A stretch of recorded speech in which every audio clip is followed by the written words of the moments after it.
Assalamualaikum warahmatullahi wabarakatuh.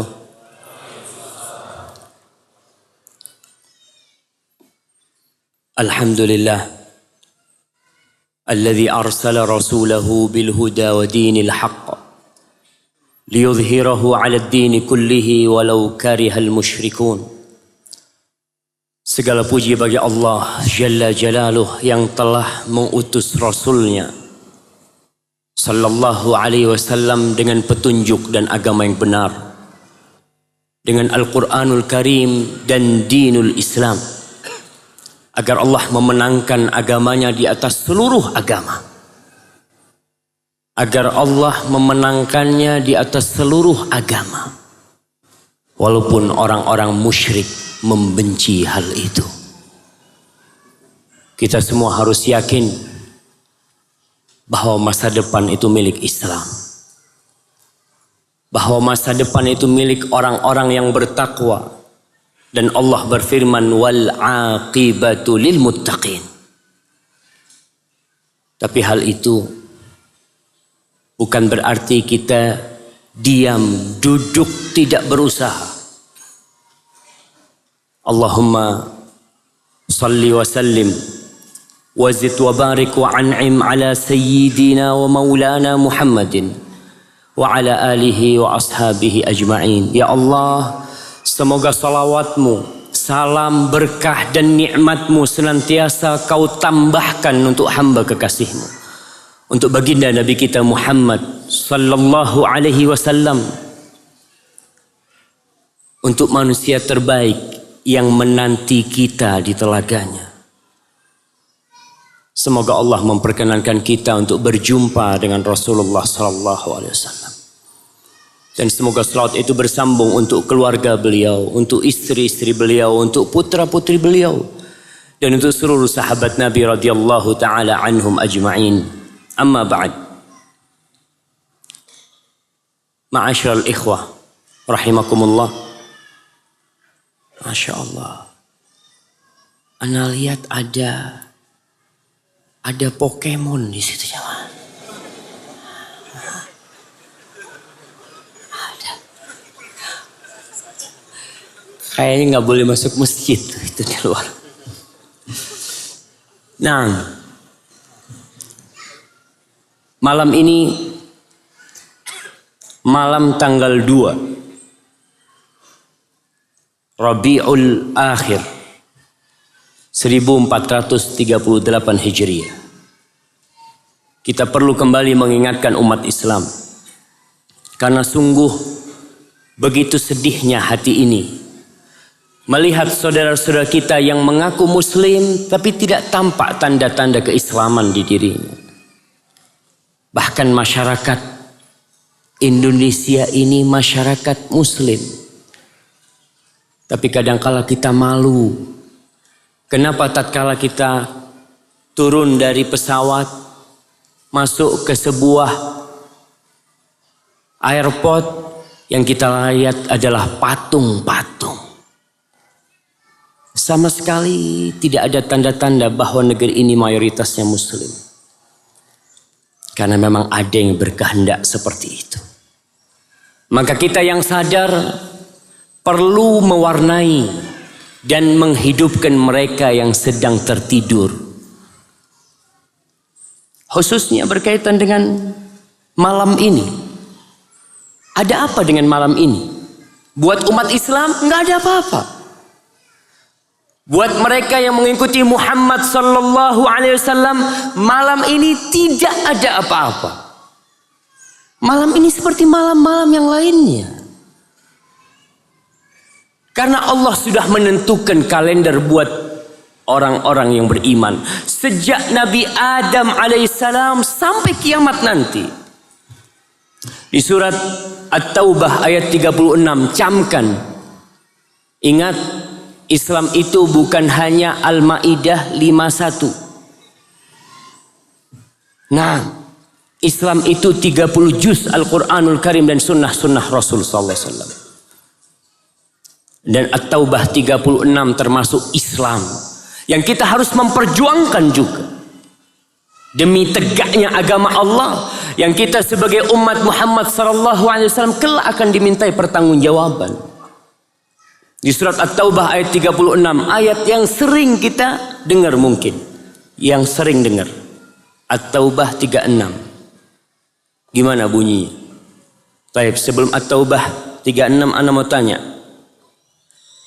Yang apal Al-Maidah 51. Jamaah, sebelah kanan ana.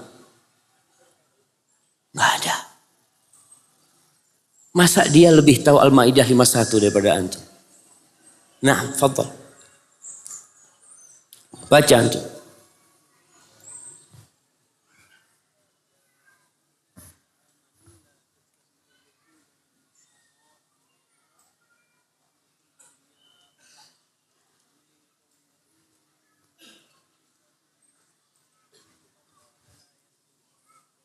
Alhamdulillah, ada yang hafal. Ada. Tapi harapan anak semuanya hafal. Sehingga semuanya ngerti kalau kita sebagai umat Islam, Allah sudah ngasih tahu, ya ayyuhalladzina amanu, wahai orang-orang yang beriman, la tattakhidul yahuda wan nasara awliya. Kalian jangan jadikan orang-orang yang Yahudi dan Nasrani sebagai teman-teman dekat kalian, sebagai pemimpin-pemimpin kalian. Jangan memberikan cinta dan loyalitas kalian kepada mereka. Jangan. Ba'duhum awliya'u ba'd. Sebagian di antara mereka itu loyal kepada sebagian yang lainnya. Wa may yatawallahum minkum. Kalau ada orang Islam yang memberikan loyalitasnya kepada mereka, maka dia termasuk dari mereka. Malam ini kita umat Islam gak punya apa-apa. Ini hari mereka. Allah berfirman di surat At-Taubah ayat 36, Inna iddatash syuhuri indallahi 12 syahran fi kitabillah yawma khalaqas samawati wal arda minha arba'atun hurum dzalika ad-dinul qayyim fala tadlimu fihinna anfusakum wa qatilul musyrikina kaffah kama yuqatilunakum kaffah wa'lamu annallaha ma'al muttaqin. Kata Allah, sesungguhnya hitungan bulan di sisi Allah itu 12 bulan. Termaktub di dalam Lauhul Mahfuz pada hari penciptaan langit dan bumi. 12 bulan, 4 di antaranya bulan haram. Apa aja bulan haram? Rajab, Dzulqa'dah, Dzulhijjah, Muharram. Ini nih, hitungan bulan ini, dzalika dinul qayyim. Itu adalah ajaran agama yang lurus. Ajaran agama, jemaah. Antum jangan main-main dengan bulan-bulan ini. Itu ajaran agama. Ana sungguh bersedih ketika ada yang kirim sama ana kalender puasa 2017. Kalender puasa 2017. Di kalender itu ada warna hijau untuk hari-hari berpuasa. Tanggal 12, tanggal 13, 14, 15 Hijriah. Tapi kalendernya 2017. Ini menandakan kita nggak mau balik kepada agama yang lurus. Kita nggak mau balik. Kita tetap mau dengan kalender Masehi. Ini yang kita ingin. Bagaimana Hijriah? Nggak apa-apa, dia masukin sana. Seharusnya al-Islam ya'lu wala yu'la alaih. Islam tuh di atas, nggak ada yang ninggiin Islam. Tapi kita sebagai umat Islam malah meletakkan Islam di bawah. Di antara 12 bulan itu ada 4 bulan haram yang kita harus menghargainya. Orang-orang kafir jahiliyah sebelum Islam datang, mereka menghormati 4 bulan haram. Kafir, jemaah, musyrikin. Sampai dikatakan orang musyrik itu di 4 bulan haram ini kalau ketemu pembunuh bapaknya, ada pembunuh bapaknya datang umpamanya lewat depannya, dia tidak menyentuh pembunuh bapaknya. Kenapa? Ini bulan haram, nggak boleh. Ini orang musyrik. Sedangkan kita umat Islam nggak peduli sama kalendernya. Allah katakan dzalika ad-dinul qayyim fala tadlimu fihinna anfusakum. Kalian jangan menzalimi diri kalian sendiri pada bulan-bulan tersebut. pada 4 bulan haram ini. Wa qatilul musyrikina kafa. Kalian perangilah orang-orang musyrik semuanya, sebagaimana mereka memerangi kalian semuanya. Antum kalau lihat kenapa saudara-saudara kita di Rohingya yang dibantai? Karena mereka muslim, bukan yang lainnya. Antum masih ingat kenapa saudara-saudara kita yang berada di Bosnia dibantai? Karena mereka muslim. Antum lihat kenapa saudara-saudara kita di Aleppo dibantai dan dihabisi? Karena mereka muslim. Subhanallah. Ma'asyal muslimin, Allah mengatakan dalam ayat ini, wa'lamu annallaha ma'al muttaqin. Dan ketahuilah sesungguhnya Allah bersama orang-orang yang bertakwa. Kita ingin hidup berbahagia, kita ingin hidup penuh dengan kedamaian dan ketentraman. Satu syaratnya, beriman dan bertakwa. Walau anna ahlal qura amanu wattaqaw la fatahna alaihim barakatim minas sama'i wal ard.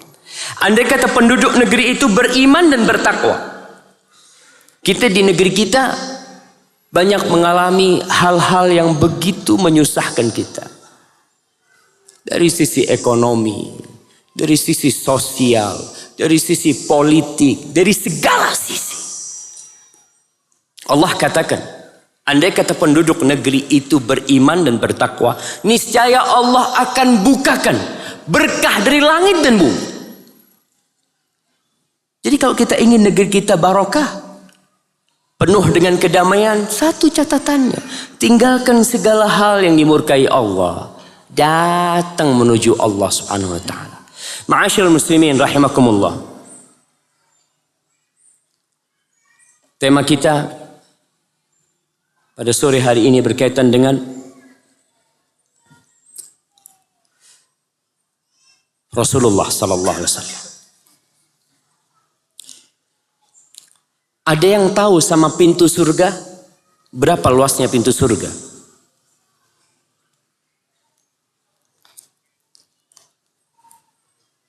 Nah, 40 tahun perjalanan. Masya Allah. Kayaknya baru dengar anak itu. Tapi yang lainnya. 6 ada di sini, fadhal. Pintu surga ada 8. Betul. Tapi bukan itu pertanyaannya. Nah, pertanyaannya apa? Lebarnya satu pintu surga. Nah, fadhal sini. Antara Mekah dan Madinah. Enggak kayaknya ya. Taib. Fadhal. Antara timur dan barat. Masya Allah. Dapat di mana antum itu? Taib. Ada yang mau jawab? Fadhal. Seluas mata memandang. Allahu Akbar. Banyak para mujtahid di sini. Taib terakhir ini. Taib yang sebelah situ. Antara Mekah dan Hajar. Nah, antara Mekah dan Hajar. Kira-kira berapa kilo? Hah? Kira-kira hampir 1000 kilo. Iya, 900 berapa kilometer. Antara Mekah dan Hajar, antara Mekah dan Busra disebutkan oleh Rasul sallallahu alaihi wasallam. Nanti pada hari kiamat akan penuh. Luas satu pintunya. Pintunya surga itu ada 8. Satu pintunya luasnya antara Mekah dan Hajar yang jaraknya hampir 1000 km. Nanti pada hari kiamat akan didapati penuh dengan manusia yang hendak masuk surga. Semoga kita termasuk yang memenuhi tempat itu, jemaah. Kita pernah nggak rindu untuk melihat Rasulullah Sallallahu Alaihi Wasallam? Orang itu biasanya rindu karena dia kenal, pernah ketemu, pernah melihat. Suatu saat ingin, kapan aku bisa jumpa? Anak-anak merindukan orang tuanya, Orang tua merindukan anak-anaknya karena memang tahu. Antum bayangkan Rasulullah SAW merindukan kita. Padahal beliau belum pernah melihat kita. Ini sebuah keagungan Rasulullah SAW. Anas bin Malik meriwayatkan, suatu hari Rasulullah SAW bersama sahabatnya menuju Baqi. Di kuburan Baqi bersama para sahabatnya. Nih, kita ini kadangkala yang udah ngaji jarang ziarah kubur. Padahal ziarah kubur itu sunnah. Rasulullah SAW kadangkala ziarah kubur itu tengah malam. Istrinya udah pada tidur, beliau datang ke kuburan Baqi sallallahu alaihi wasallam.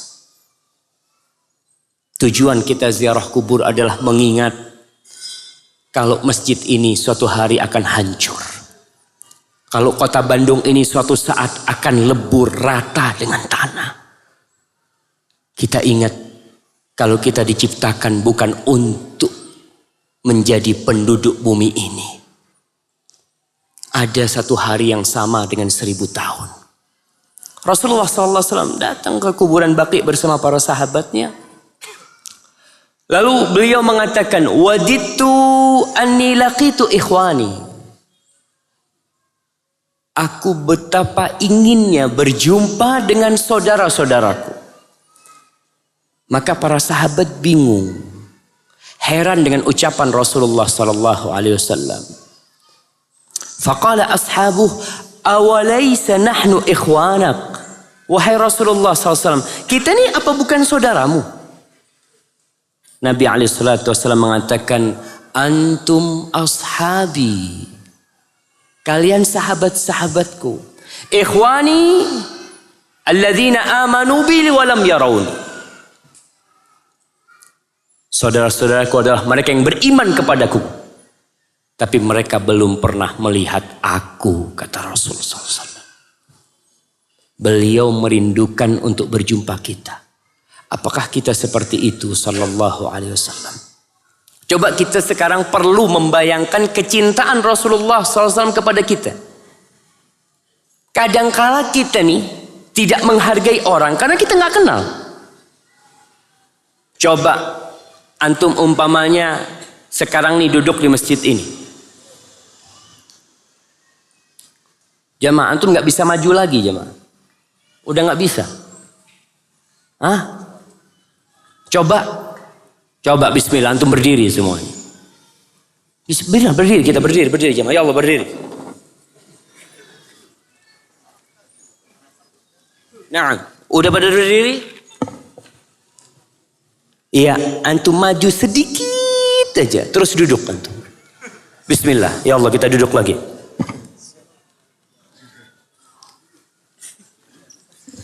Nah, Masya Allah, Masya Allah, Masya Allah.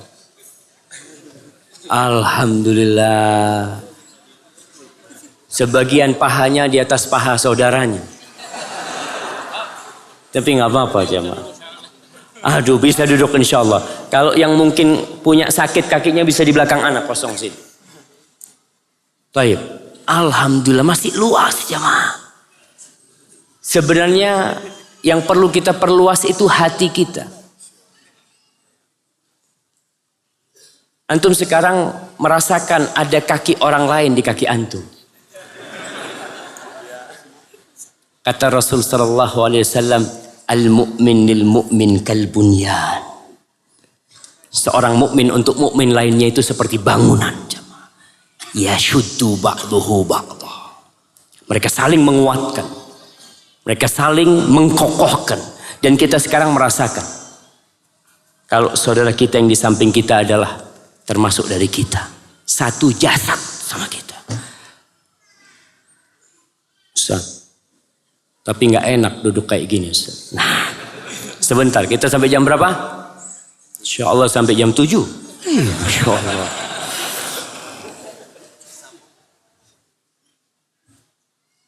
Jamaah rahimakumullah. Antum sekarang duduk nih, nggak tahu, nggak kenal sama yang di sebelah antum. Coba ada yang bisikin di sebelah antum.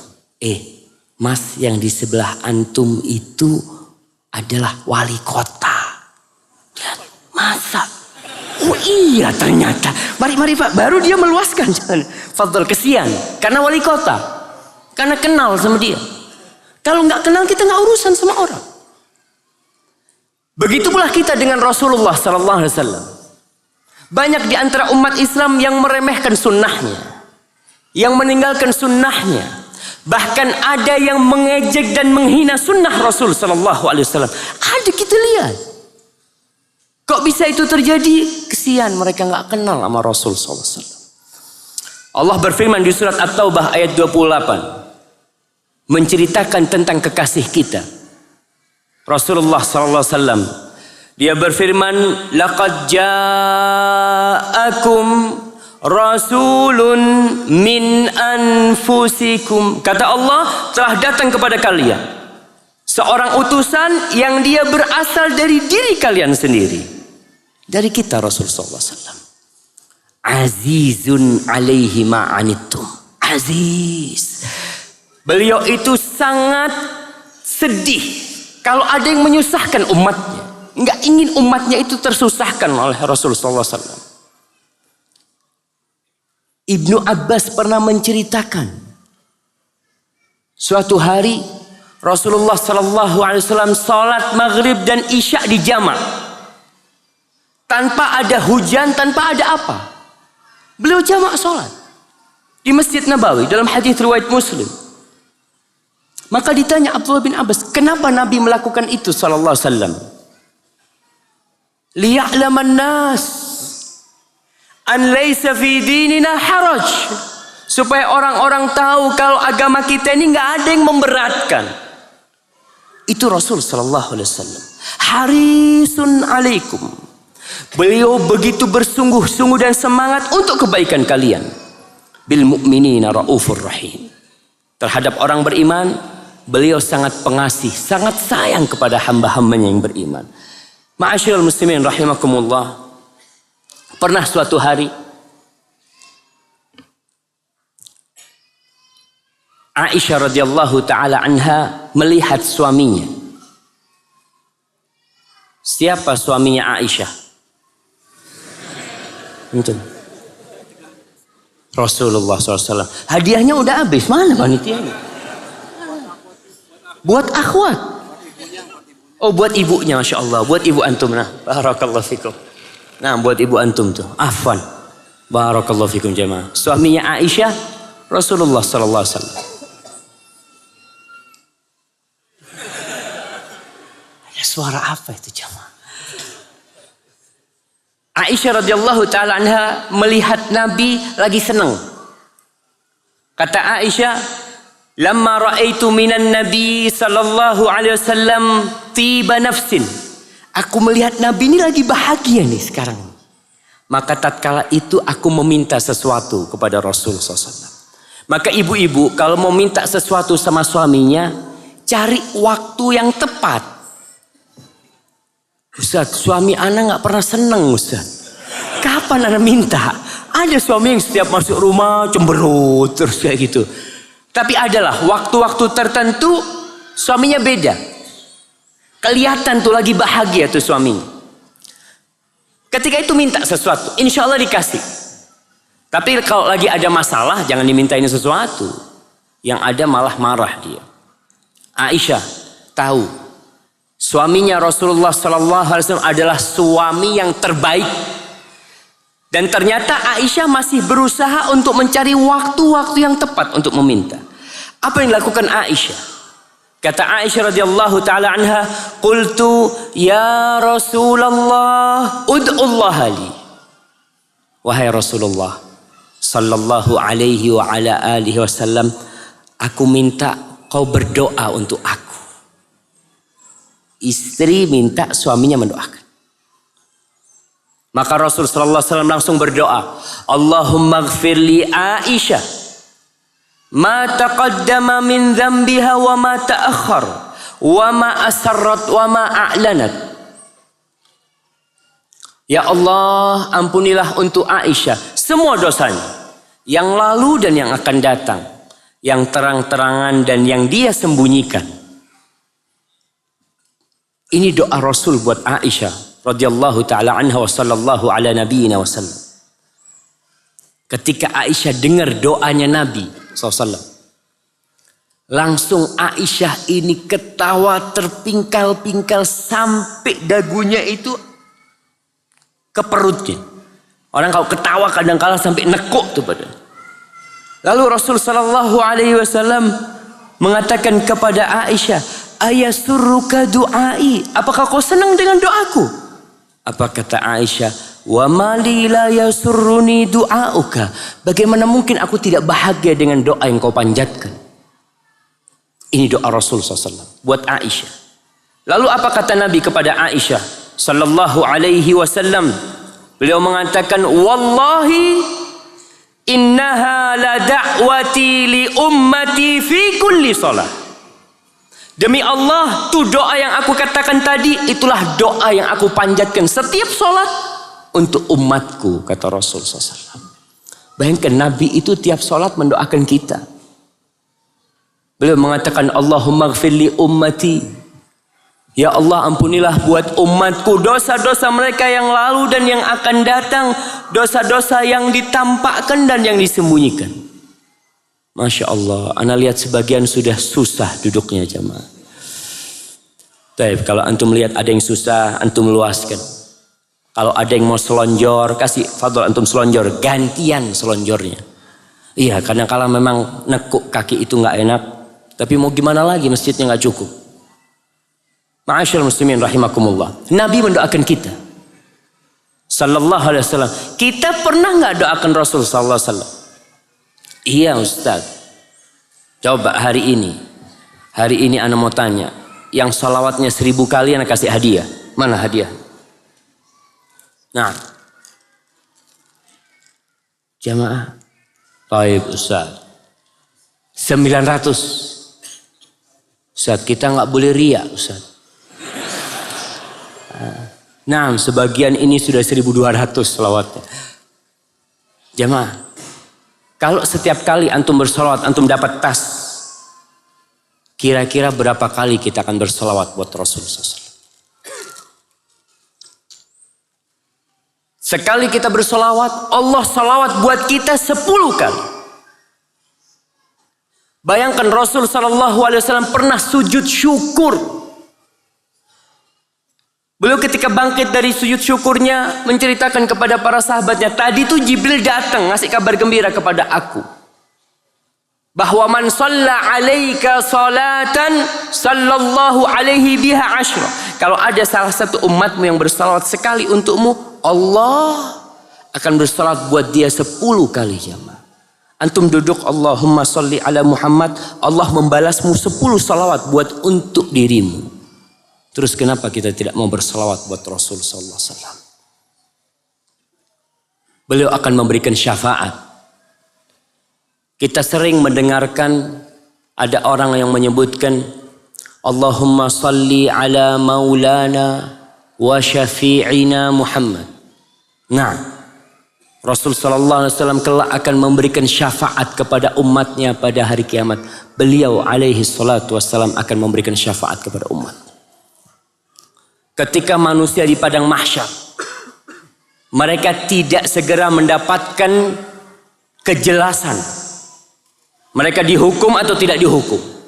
Tidak ke surga, tidak neraka. Mereka pada kebingungan.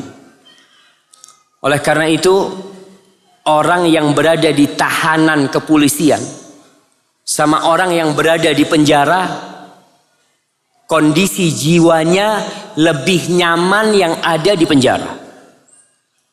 Karena dia sudah mengetahui vonis dia. Tapi yang di tahanan gundah, takut dia. Kira-kira gimana nih aku? Maka para manusia yang ada di padang mahsyar, tatkala belum ada hisab, belum ada mizan, mereka pada kebingungan. Sampai disebutkan dalam beberapa riwayat orang-orang kafir itu kepingin segera dihukum walaupun ke neraka. Na'udzubillah min dzalik. Akhirnya mereka mencari pertolongan. Ini yang namanya syafaat. mencari orang supaya orang itu ngomong sama Allah supaya kita diselesaikan urusannya. Maka mereka datang menjumpai Nabi Adam alaihissalam. Nabi Adam angkat tangan.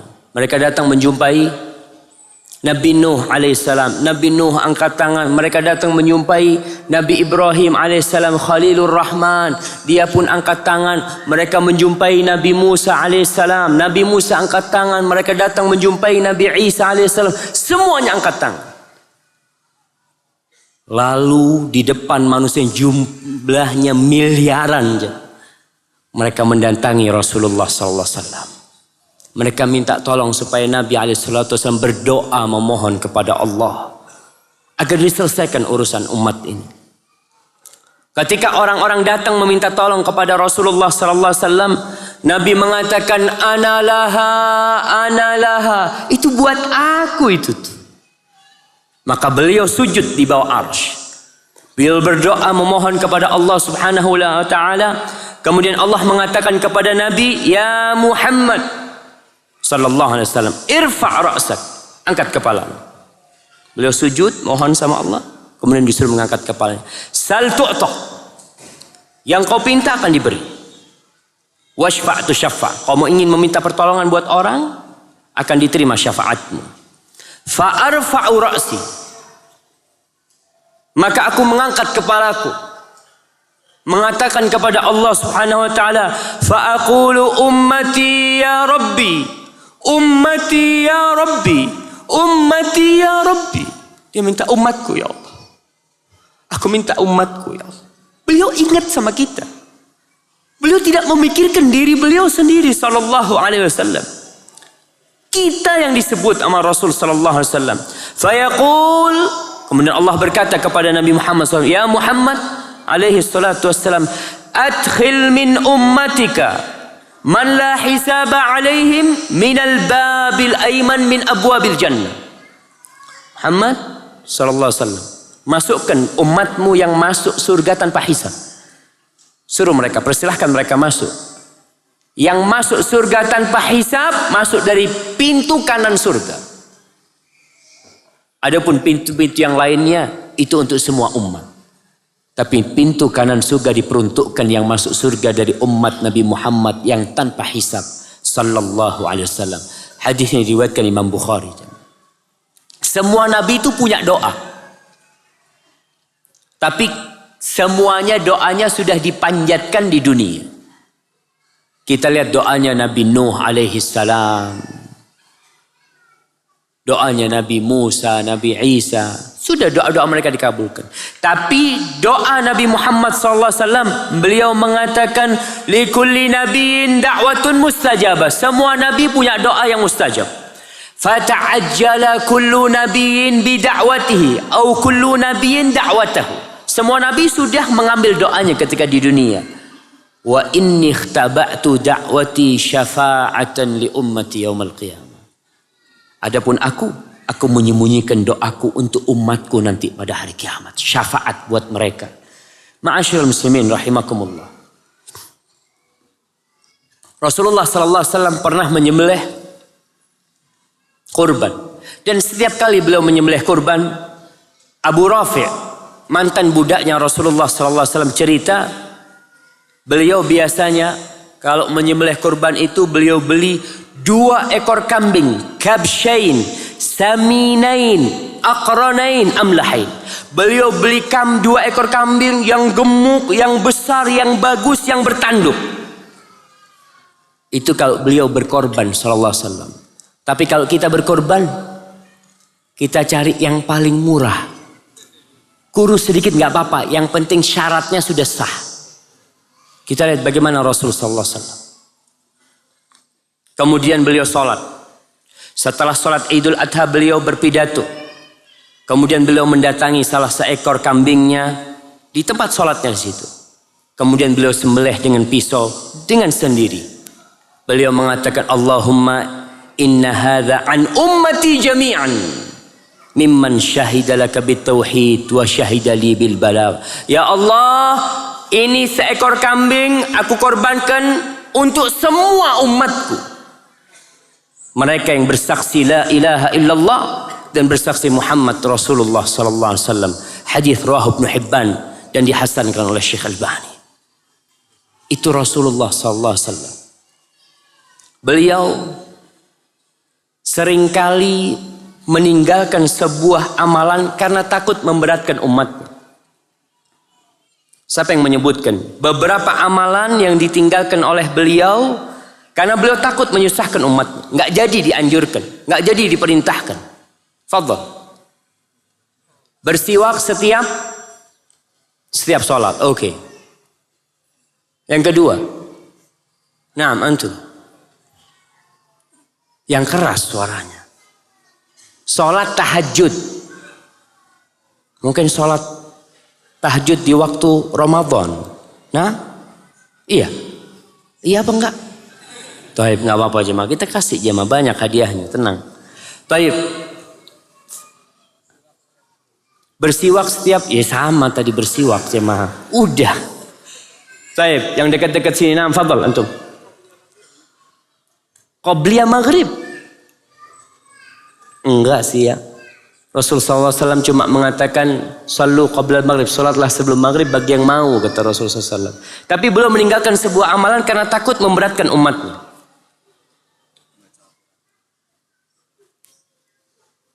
So, mengakhirkan waktu isya.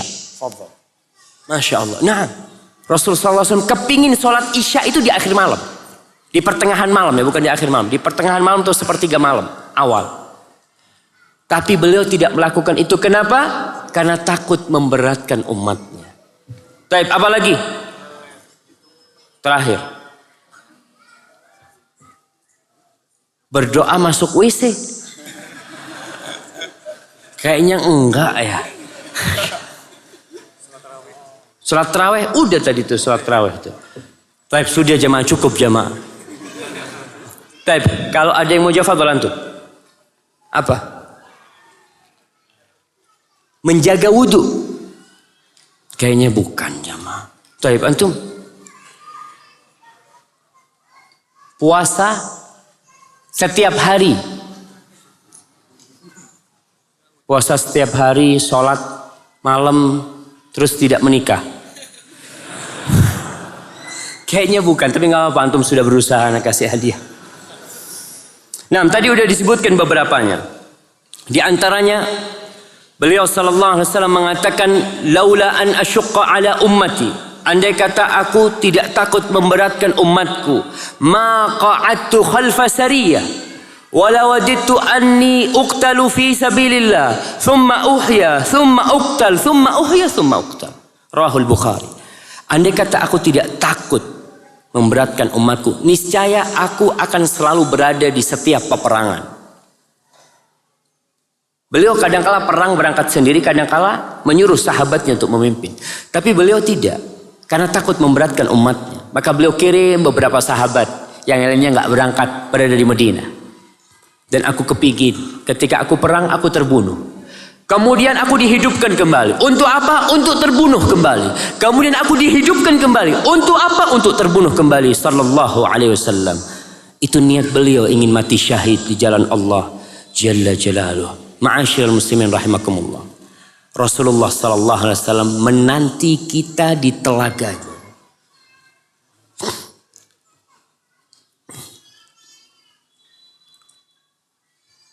Ketika manusia keluar dari kuburnya, mereka menuju ke padang mahsyar. Kemudian mentari akan mendekat sehingga manusia berkeringat, sebagian tenggelam dalam keringat.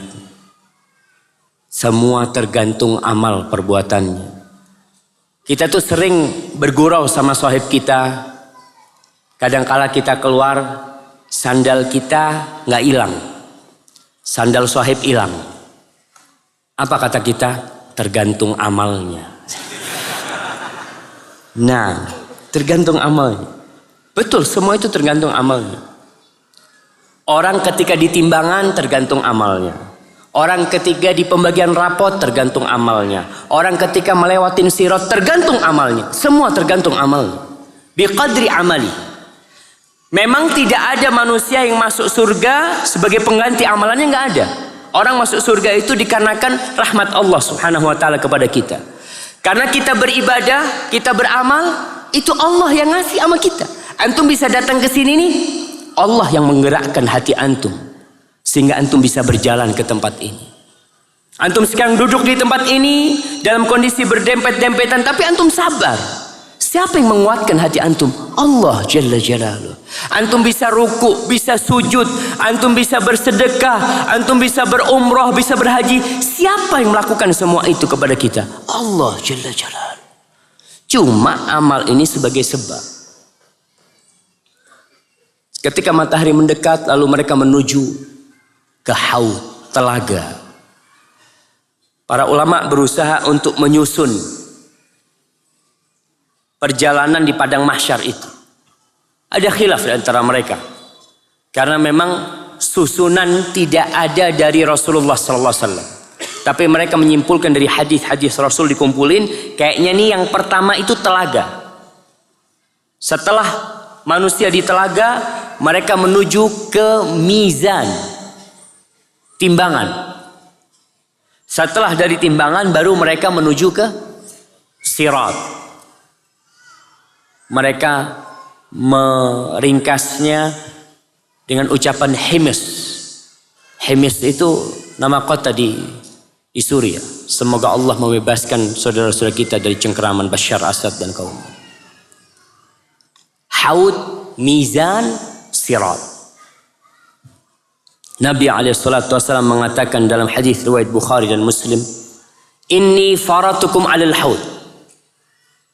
Aku mendahului kalian sampai haud. Aku nanti kalian di haud nantinya. Man marra aliyya syarib. Yang melewatin aku akan minum. Wa man syariba lam yadhma abadan. Barang siapa yang minum dari telagaku tidak akan pernah haus selama-lamanya. Setelah minum itu perjalanan masih panjang jemaah menuju sirat. Mereka nggak bisa balik lagi ke haud. Mereka langsung menuju ke sirat. Dengan api neraka yang begitu panasnya. Orang yang minum dari telaga Rasul SAW tidak akan kehausan selama-lamanya. La yaridanna alayya aqwamun a'rifuhum wa ya'rifuni. Nanti ketika aku menanti di telaga akan ada orang-orang yang lewat. Mereka kenal aku dan aku kenal mereka. Thumma yuhalu baini wa bainahum. Kemudian tatkala mereka hendak menuju ke telaga, dihalau mereka oleh malaikat-malaikat, dihalau seperti dihalaunya onta-onta liar, onta-onta asing ketika mau minum di telaga orang. Ini onta orang dihalau, suruh pergi. Lalu aku mengatakan innahum minni, mereka dari aku, kata Rasul sallallahu alaihi wasallam. Maka para malaikat mengatakan innaka la tadri ma ahdatsu ba'da. Engkau tidak tahu apa yang dibuat-buat oleh mereka setelah engkau meninggal dunia. Dalam riwayat lain dikatakan ashabi atau usayhabi, ummati. Banyak riwayat. Yang jelas ada di antara umat Rasul sallallahu alaihi wasallam yang tidak bisa minum dari telaga. Padahal mereka umat Nabi Muhammad SAW, bukan orang kafir. Lalu Nabi mengatakan suhqan, mudah-mudahan mereka dijauhkan, jauhkan. Mana kasih sayang Rasul SAW? Bukankah beliau begitu cintanya dengan kita? Naam, beliau cinta kepada umatnya.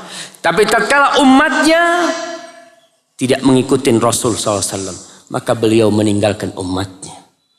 Hadis riwayat Bukhari dan Muslim. Para jamaah rahimakumullah, siapa saja yang tidak bisa minum dari telaga Rasul sallallahu alaihi wasallam?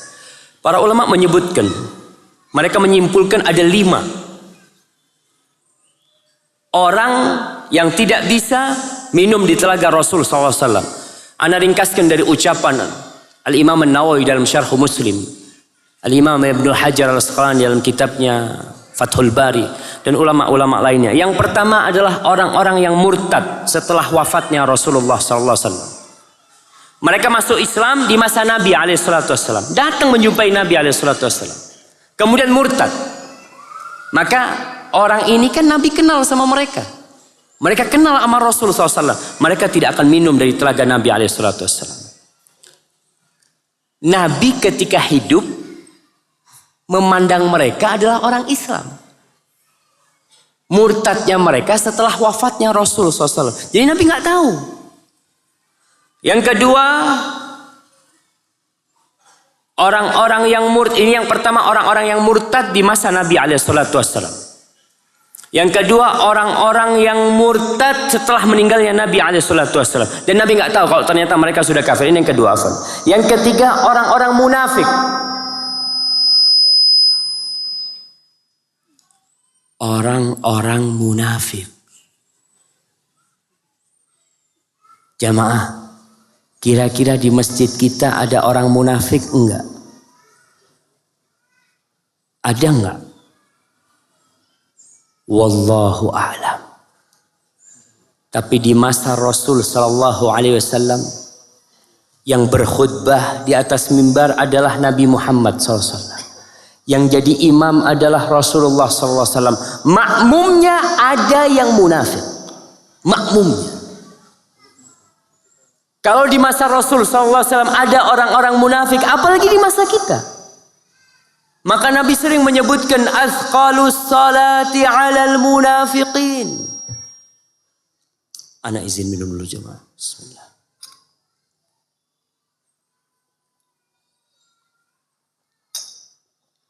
Alhamdulillah.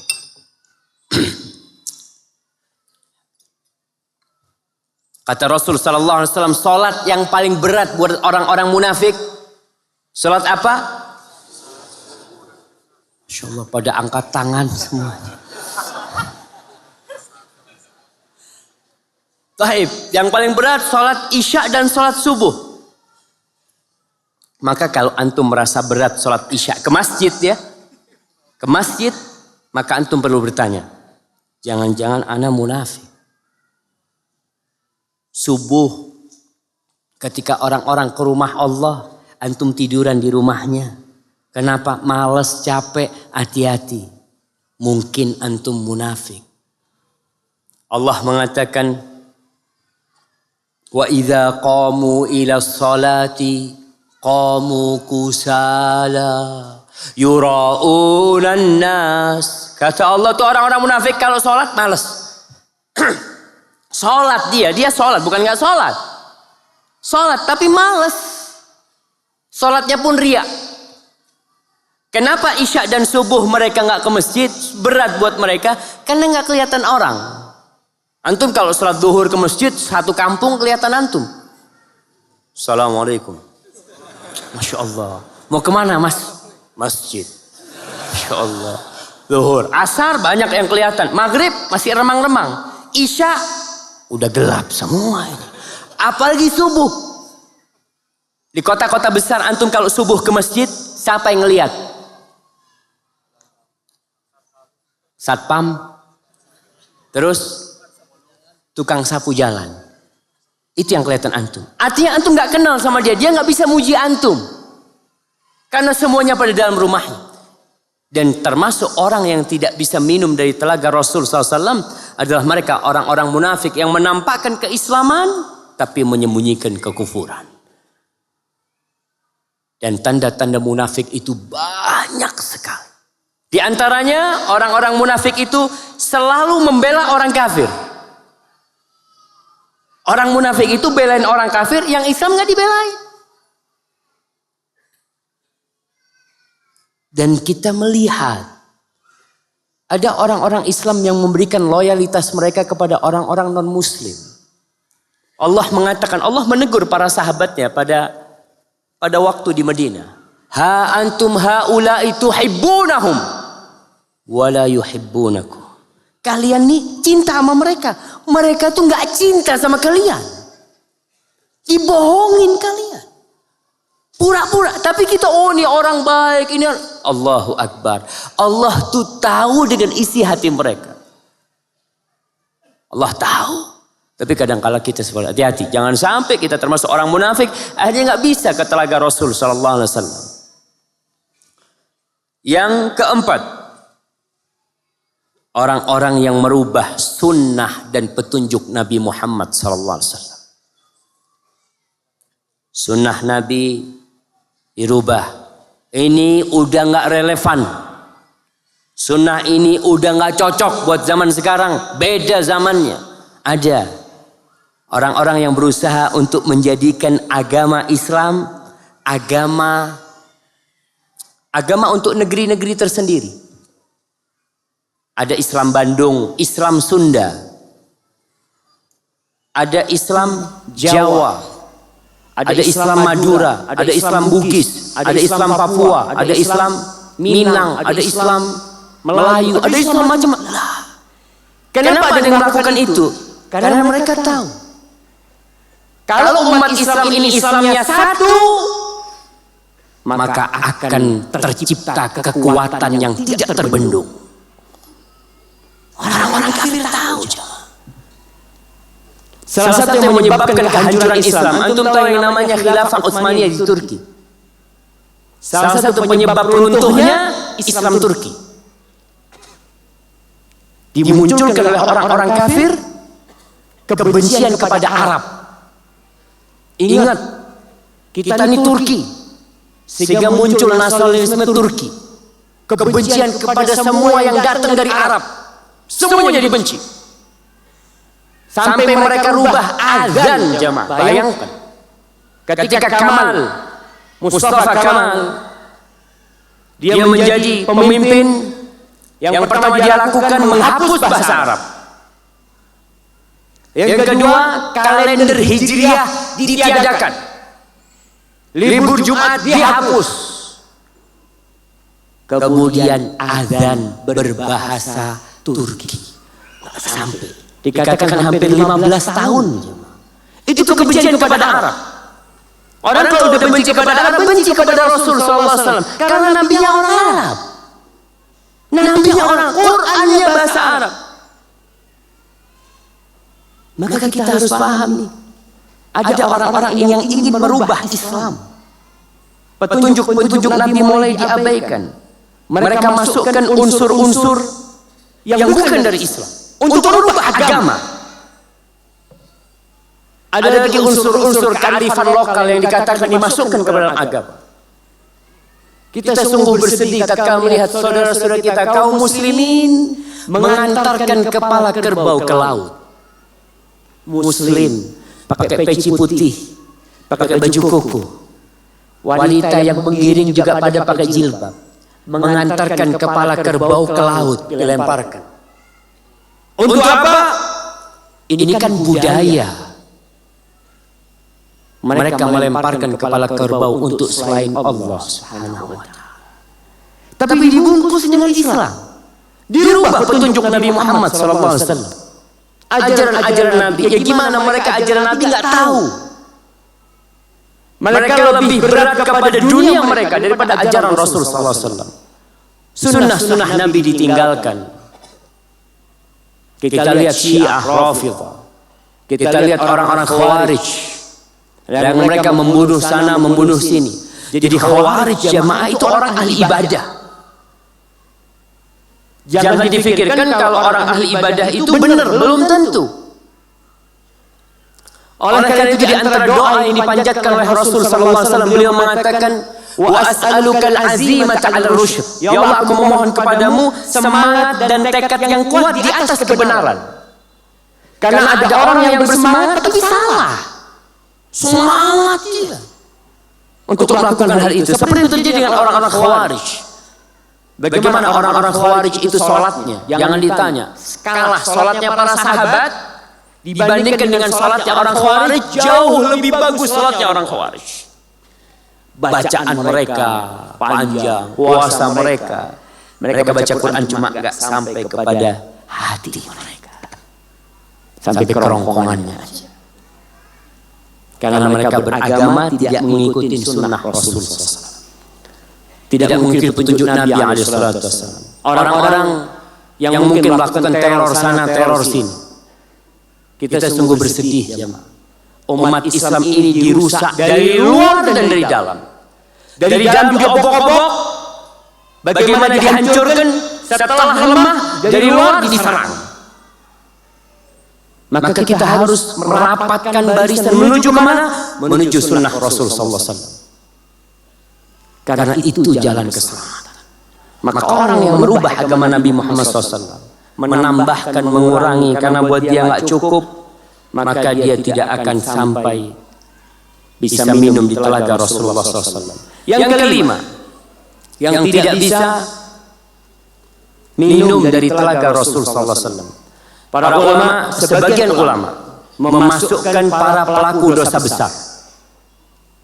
Para pelaku dosa besar tidak minum dari telaga Rasulullah SAW. Berdasarkan hadis yang diriwayatkan oleh Imam Ahmad dari Abdullah bin Umar bahwa Rasulullah SAW mengatakan, "Sayakunu alaikum umara."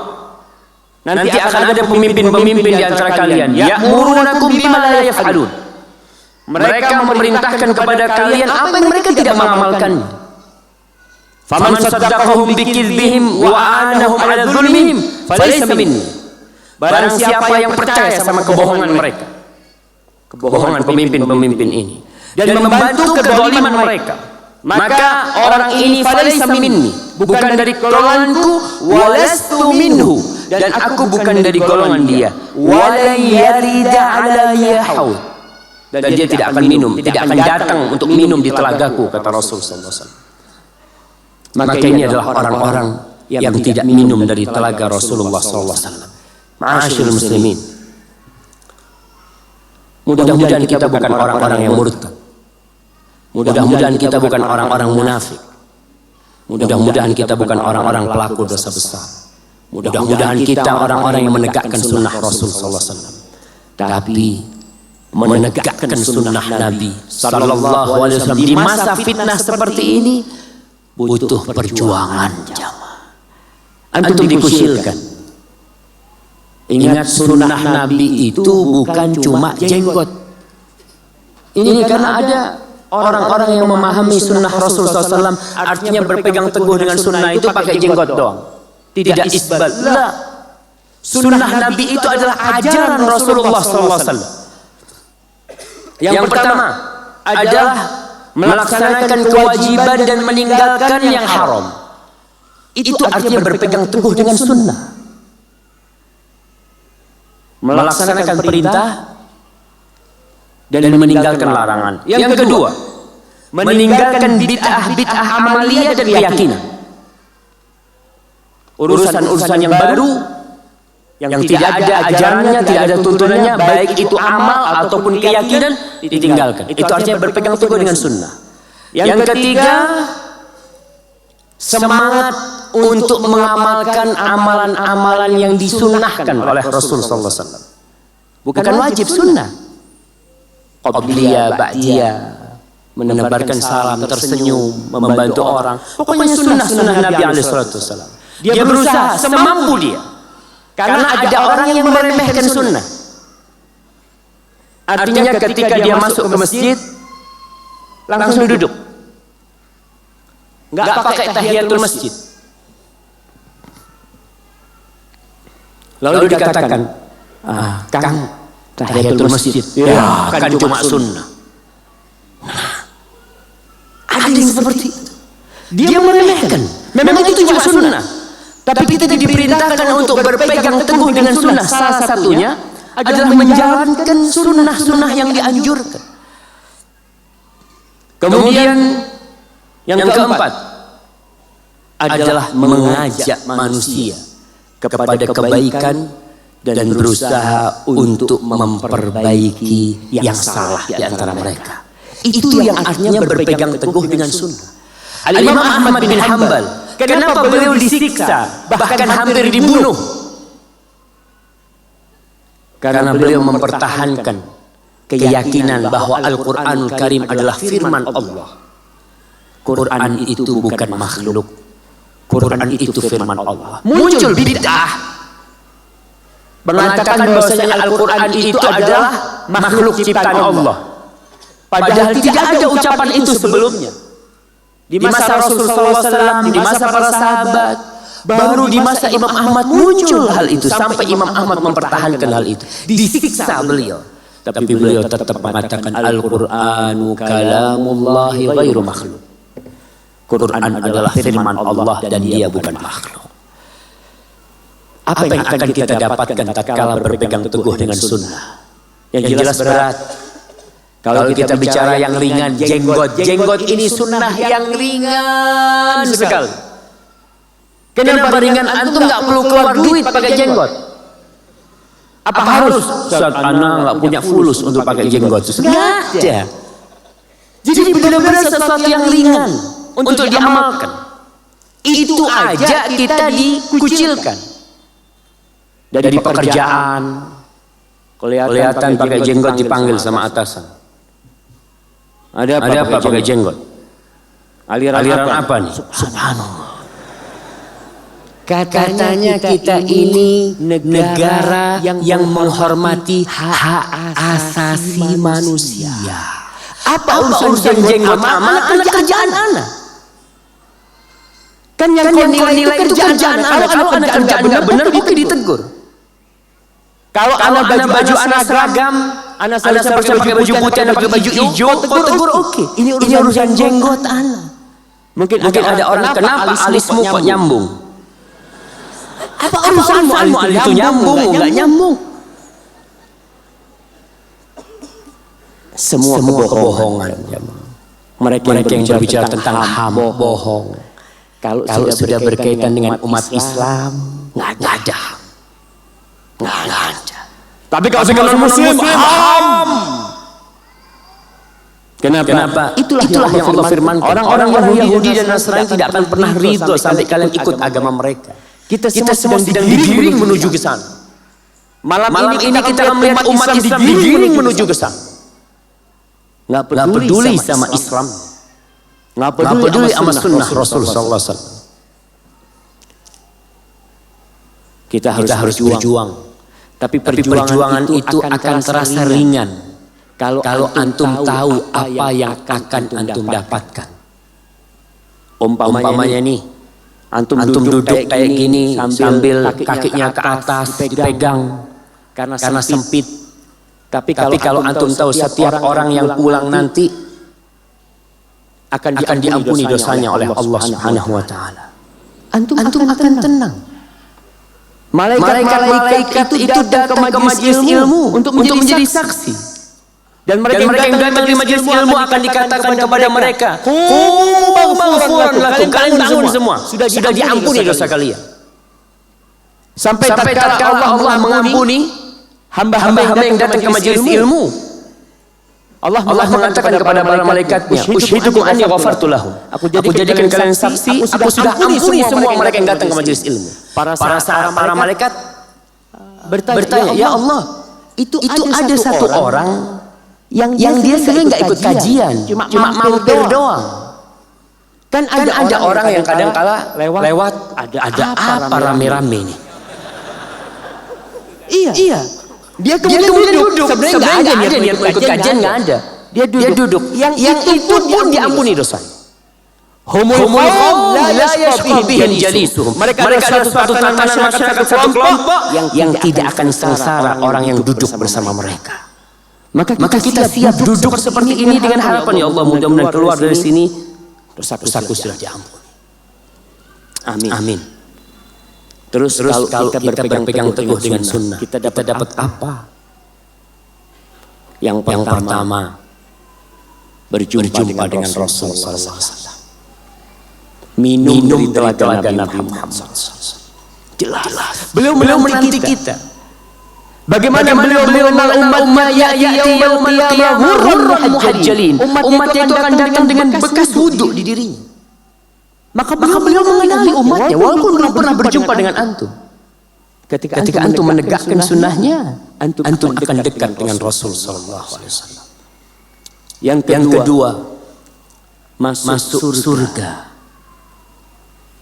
Bukankah setiap hari kita berdoa mohon surga? Rabbana atina fid dunya hasanah wa fil akhirati hasanah wa qina adzabannar. Tiap hari kita minta mau.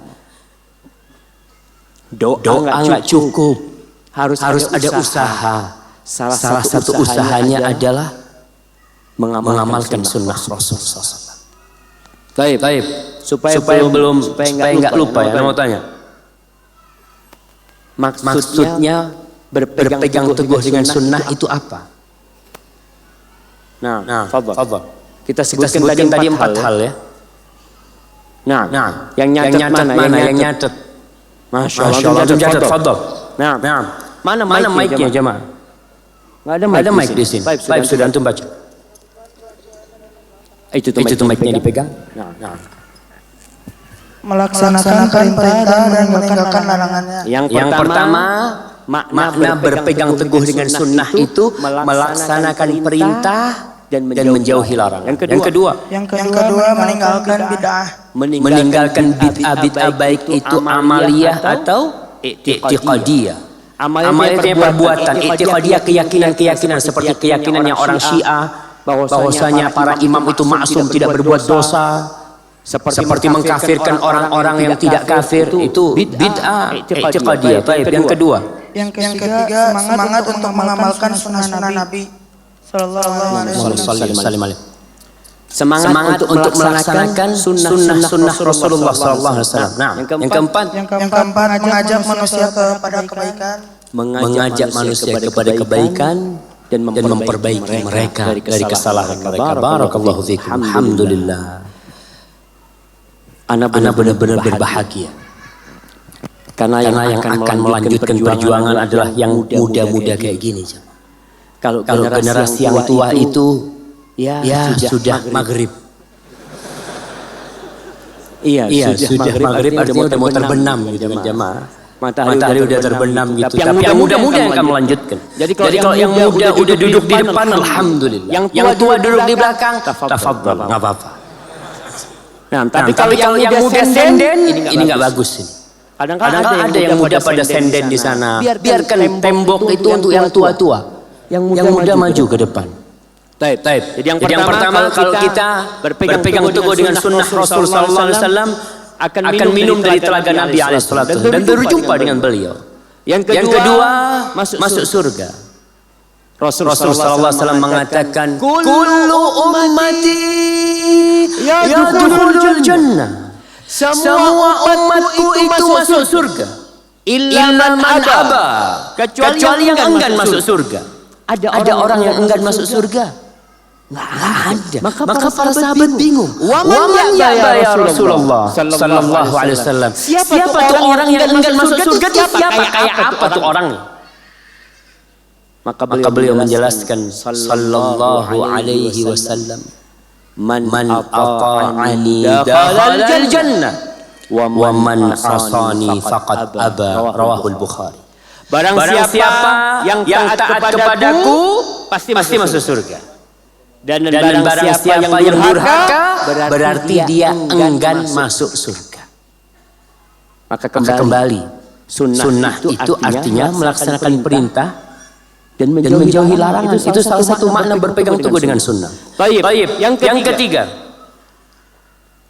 Masya Allah. Tinggal 7 menit lagi. Siap. Anak akan segera. Yang keberapa? Ketiga. Dilipat gandakannya pahala. Rasulullah SAW menceritakan kepada para sahabatnya, fa inna min wa'ikum ayyaman as-sabru fihinna mithlul qabdi 'alal jamr. Di belakang kalian itu ada hari-hari yang penuh kesabaran, yang butuh kesabaran. Yang bersabar pada hari-hari itu seperti orang yang memegang bara api. Siapa yang kuat pegang bara api? Dia akan pegang kepanasan, dia lepas. Itu yang kita lihat. Kadang-kadang kita melaksanakan sunnah di celah, di ini macam-macam, akhirnya kita lepas, kita tinggal. Seperti bara api. Lalu kita pegang lagi panas, kita buang. Nanti kita pegang lagi. Maka kata Rasulullah SAW, orang yang berpegang teguh itu kepada sunnah seperti orang yang pegang bara api.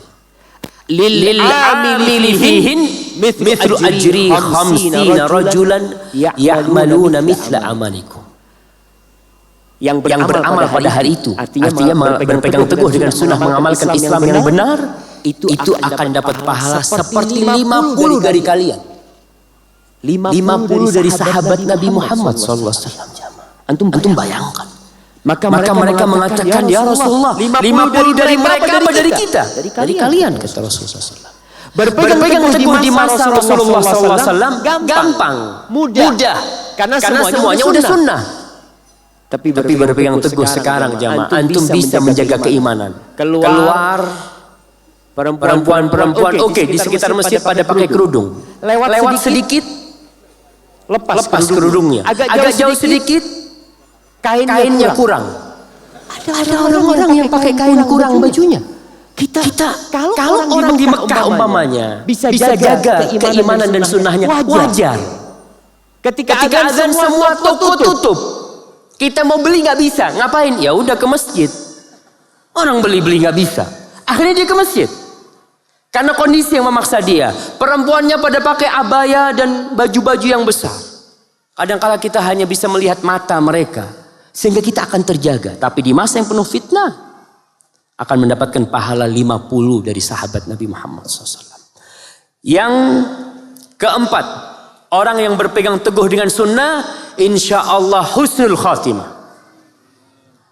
Antum hafal tuh hadis tentang orang yang berbuat baik kemudian tinggal sejengkal antara dia dengan surga, lalu mati su'ul khatimah, masuk neraka. Apa penyebabnya? Para ulama menjelaskan orang yang berpegang teguh dengan sunnah, yang zahirnya sunnah dan hatinya sunnah, Allah akan jaga.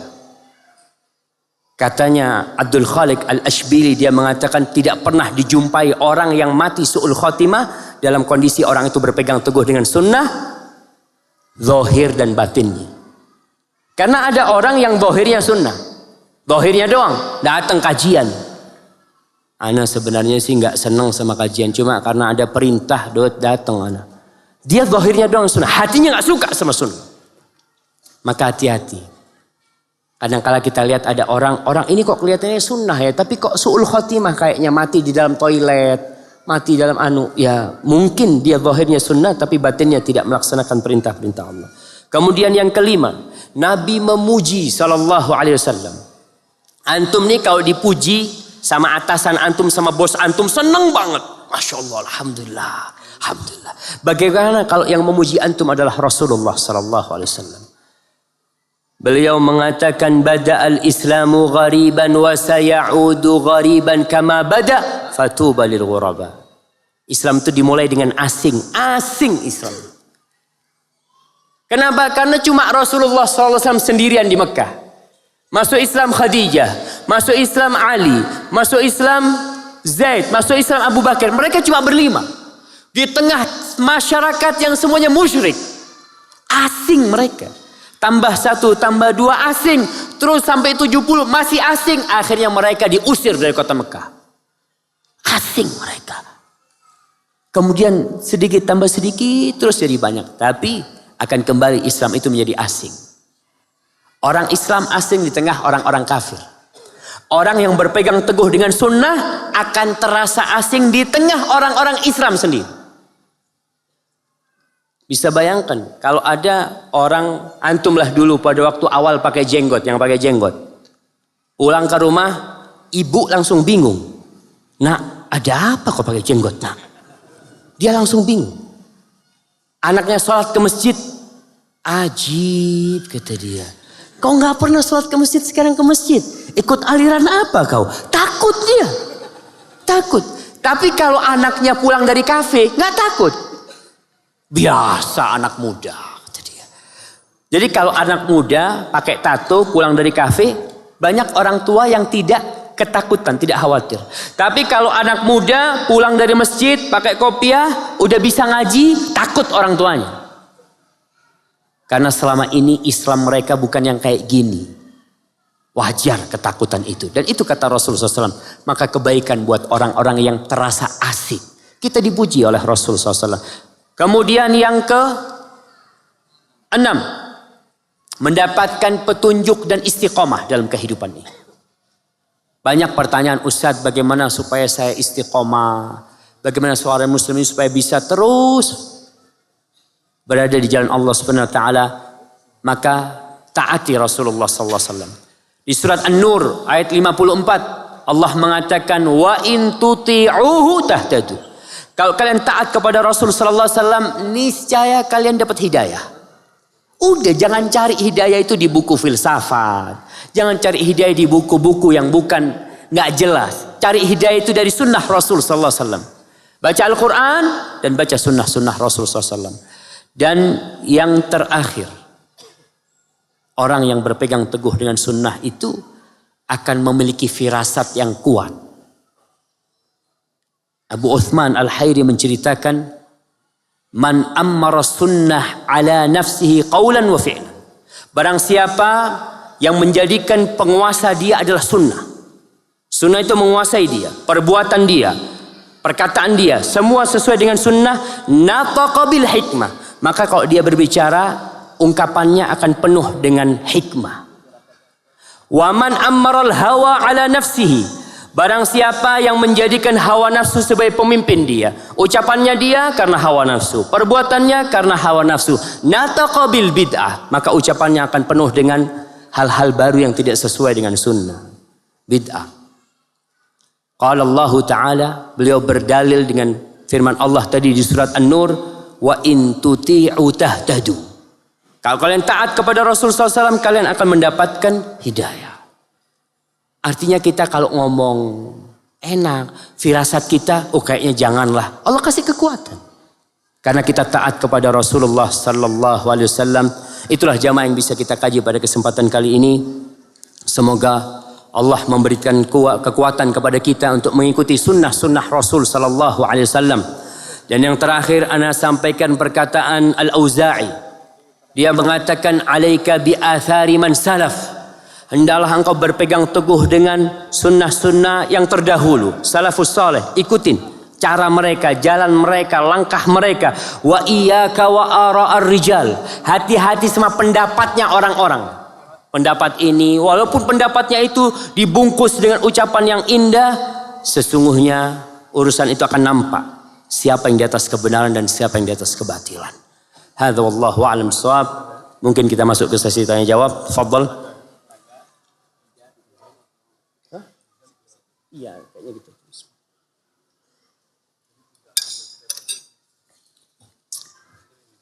Alhamdulillah. Baik jamaah. Ini ada beberapa pertanyaan yang sudah masuk. Assalamualaikum warahmatullahi wabarakatuh. Waalaikumsalam warahmatullahi wabarakatuh. Gimana caranya mencintai Rasulullah? Kenapa enggak bersolawat buat Rasul SAW? Salah satu cara mencintai Rasulullah SAW, kalau nulis namanya, tulis Sallallahu Alaihi Wasallam. Itu cara yang pertama. Amalan apa yang harus dikerjakan agar bertemu di surganya? Sunnah, hidupkan sunnahnya. Perbaiki akhlak. Berakhlak mulia ini artinya berpegang teguh dengan sunnah Rasul SAW. Banyak di antara kita yang udah ngaji, yang udah beribadah bagus, tapi muamalahnya buruk. Rasulullah sallallahu alaihi wasallam mengatakan, inna aqrabakum minni majlisan yaumal qiyamah. Sesungguhnya yang paling dekat duduknya sama aku pada hari kiamat itu ahasinakum akhlaqan. Yang akhlaknya baik, paling baik akhlaknya itu akan duduk dekat sama Rasul sallallahu alaihi wasallam. Maka laksanakan perintahnya, jaga hablum minallah, hablum minan nas, banyak bersolawat kepada Rasul sallallahu alaihi wasallam, baca sejarah beliau, baca sejarah hidup Nabi terus. Jangan hanya dalam momen-momen tertentu, tapi kita hidup bersama Rasulullah sallallahu alaihi wasallam. Dan ketika antum sholat, antum tiap hari itu ketika sholat mengatakan assalamu alayka ayyuhan nabiyyu wa rahmatullah wa barakatuh. Antum mengatakan itu tapi lewat. Enggak, sama sekali tidak ada bekas dalam hati ini. Lewat aja gitu. Barakallahu fikum. Nah.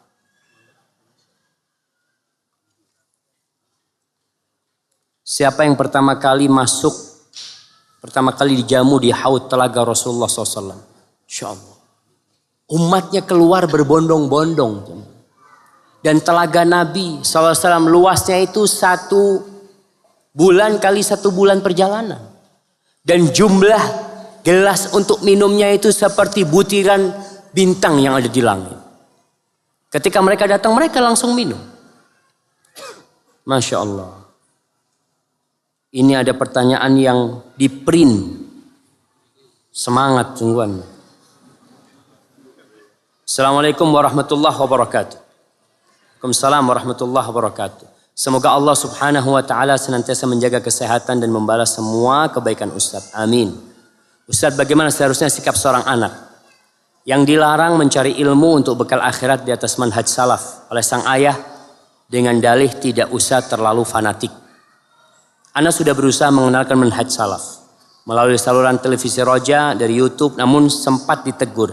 Ganti ceramahnya, cari ustadz yang lucu saja. Mohon arahannya dan mohon doakan ayah ana agar diberi dia. Masya Allah jamaah. Ya, antum harus banyak berdoa buat orang tua antum. Tadi, ketika antum mulai mengenal ajaran Islam. Islam ini udah lama di Indonesia jamaah. Islam ini masuk Indonesia dikatakan pada abad keberapa? Abad ke-1, ke-2 Hijriah dikatakan sudah masuk. Oke, itu masih sedikit, kemudian semakin banyak. Tapi bisa antum bayangkan, kenapa jilbab itu baru booming tahun 90-an? Kan berarti ada sesuatu. Umat Islam hidup bertahun-tahun di Indonesia nggak pakai jilbab. Ada apa sebenarnya? Apakah kemudian muncul jilbab itu bid'ah?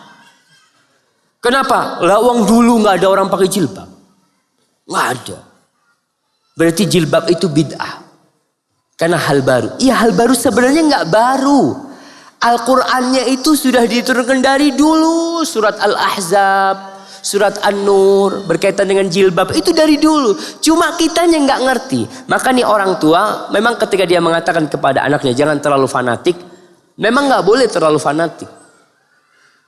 Tapi kita perlu masuk Islam secara kafah dan bukan fanatik. Karena istilah fanatik selalu buruk.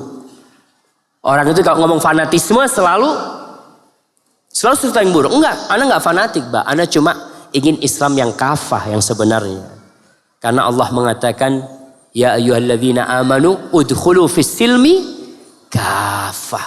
Masuklah kalian ke dalam Islam secara kafah, secara menyeluruh. Maka antum pelan-pelan tunjukkan bahwasanya antum tambah baik. Akhlak ini penting sekali.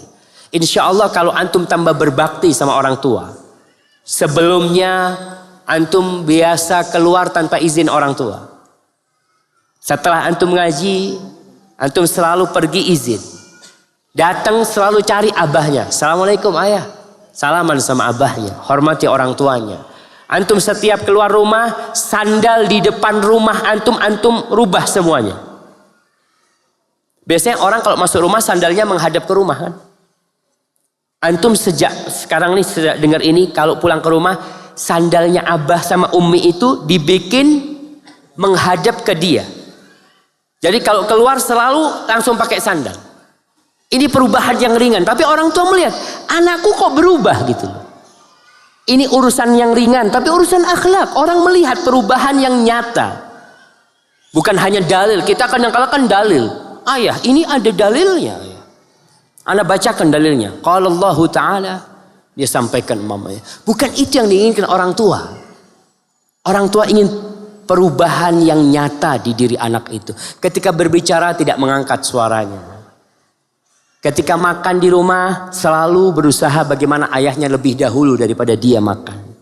Karena ada anak-anak yang makan bapaknya belum selesai, anaknya udah selesai. Itu termasuk etika yang kurang baik. Kau makan, temani ayahmu, temani ibumu. Mereka selesai baru kau selesai. Ini termasuk akhlak yang kalau kita tunjukkan sama mereka, insya Allah orang tua akan melihat anakku tambah baik sekarang ini. Barakallahu fikum. Oh, Masya Allah. Taib jamaah, karena ini pertanyaan sangat banyak sekali ya. Mungkin kita akan baca besok sebagiannya di kajian yang selanjutnya.